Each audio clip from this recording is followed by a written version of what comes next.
Hello everyone, welcome to enjoy learning. আজকে আমরা দেখব কিভাবে এক্সেলের ডেভেলপার অপশনটা ওপেন করতে হয়। ওকে, আমরা এখানে যেই স্ক্রিনে দেখতে পাইতেছি যে এই জায়গায় কী হয়েছে, এই জায়গায় আমাদের এই মেনু বারে আমাদের কিন্তু ডেভেলপার অপশনটা নাই।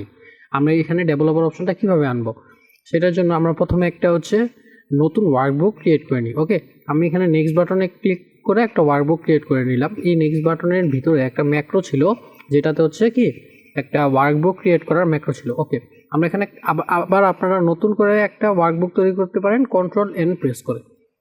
ওকে, আমরা এখানে একটা নতুন ওয়ার্কবুক পেয়ে গেলাম, যেটার নাম ওয়ার্কবুক 4। আমরা এখানে আইসা প্রথমে কি করব, ফাইল অপশনে আইসা দেন অপশন এখানে সিলেক্ট করব।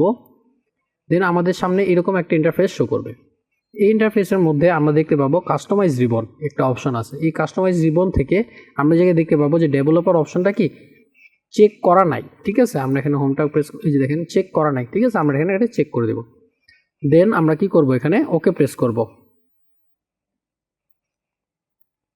ওকে, আমাদের কিন্তু এইবার মেনু বারে ডেভেলপার অপশনটা ক্রিয়েট হয়ে গেছে।